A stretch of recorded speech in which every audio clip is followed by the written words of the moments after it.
edition of the Schmitty Johnson Show here. I'm Schmitty Johnson, along with Johnny Bump. We're just coming off a big win here by the USP Devils basketball team. Tell us a little bit about what happened there. I mean, I tell you what, we were down 11, I believe it was, at halftime. We were getting had our hands full each Stroudsburg, but big comeback, big team win. Tyrone Star, coming back. We were down by 1 point with 4 seconds left, and Tyrone took the ball length of the court, dribbled up, and pulled up for a three, just a rainbow. It was fantastic, I tell you what. It was one of the best buzzer beaters I've ever seen, but we're going to talk about hockey now, the THL here. I'm going to recap the game on Wednesday at the Glassboro rink here. Dave, let's talk about what happened there. What do you think about the play overall today? The play was good, good, rough, solid play, what you expect from the THL, preseason match, we saw a lot of good hard hits, good shots, some surprise goaltending, coming out of joining the THL, Blue Hands Graham, he really showed a lot out there, One of the main things I saw out there was, the players, the style that each guy has. And, two of the main guys I saw out there were Dave Lanza and Chris Lawrence. They have a unique style, scrappy in front of the net there. And, don't you think that's the key part of the team there to have that? Yeah, I mean, you love to have the scrappy guys out there. I mean, like they tell you from day one, you want to have the scrappy guys, you need to put the the puck in the net, and it starts from down low, you get the scrappy goals, it's a goal, it's not all about the fame and the fanciness and whatever have you, but, it's good that they got some goals out there. Yeah, definitely. All right, we're going to send it over now to our analyst, Benny Ironcrackers Wallen. Benny. Thank you very much, Schmitty. We're here live right after the match of the THL preseason game, and we had a lot of good plays out there, and the main topic of conversation out here is how the Pharaoh and Benedict squared up against each other. It was a very well-weighted performance, and you really love to see the battle out there, and there was a lot of battling. Not only from them, but with the Keith Marr, he got out there and had his tight jeans, and he really battled well. And the young guys came in, the little Wardberg, and then I forget his name, but he was good, and it was just a great play out there, and we really love to see that. Thanks there, Benny. That's well said there. Always good to get the guy out there in the field who knows what's going on. Next, we're going to go over to George Butticheek's Kinderheim now. He's our inside guy. He's going to give you the gossip around the league and what's going on. All right, we're going to go out to George Butticheek's now. George. Yeah, thanks a lot, Schmitty. George Butticheek's here reporting on the gossip around the league this week.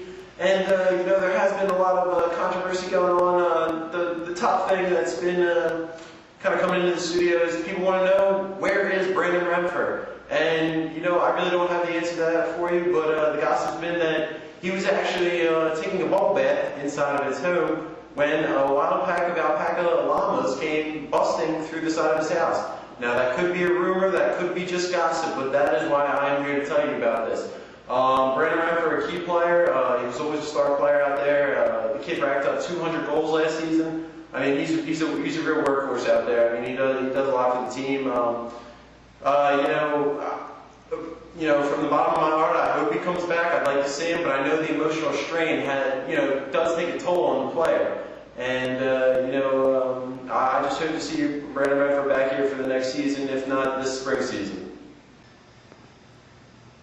Yeah, well, that really is a shame to see that out, playing like that, incidents like that. But since you've been around the league so much, with all those emotional stress, about how much emotional stress goes into being attacked by a pack of alpaca llamas? Well, there definitely is a lot of stress there.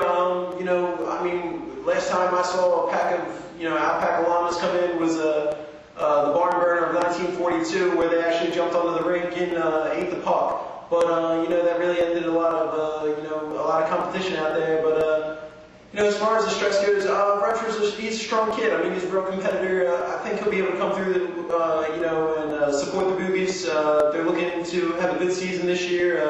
They're kind of trying to come back from an 0-10 season, which didn't really do a lot for their fans. Their fan base started off strong in the beginning of the year, and then kind of dwindled down to about 3 in the end from a solid 500. But, that's the way it goes. I mean, you finish 0-10, you're not going to have a good fan base out there. But as far as the emotional stress goes for Brandon Redford, I think he'll be back. But, yeah, George, that's an excellent point there. But, I don't want to stray off topic here too much, but, we've been hearing a lot of gossip about Adam Warburton and, some of the stuff found in his bag. And, some people thought it was badge seal, others thought it was something else. But, we definitely confirmed it here. We got to confirm it was anal cream the whole time. We found his anal cream in his bag. And, I heard that it definitely helps you play better out there, the anal cream. It lathers your butt up. But can you confirm if it's really going to help your plays out there?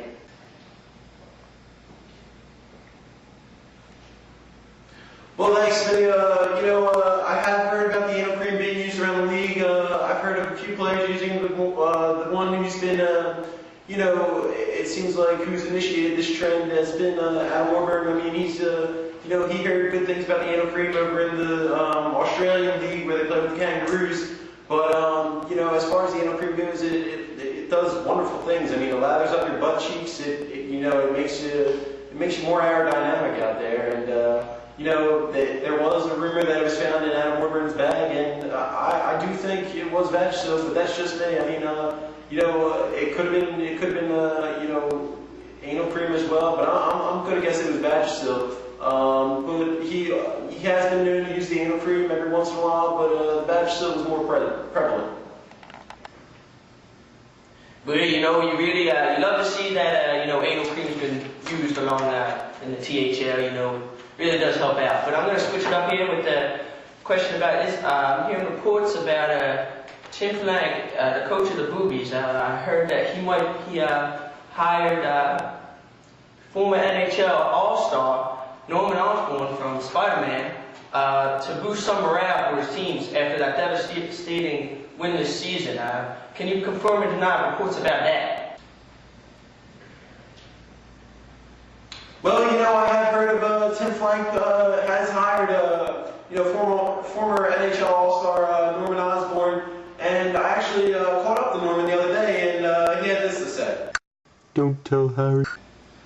Yes, Norman, I won't be telling anybody. And another question for you. Is it true that the Boobies are looking to fire you from their roster? You know how much I sacrificed? Well, Norman, it was just a question, and just one more, if you don't mind. If you did get fired, what would you have to say to the Boobies? As a little motivation. Thanks, Norman, for that interview. That's about all we have for today. Coming here from George Kinnahan, or George Buttigieg Kinnahan here. Tune in next time for Gossip Corner with George.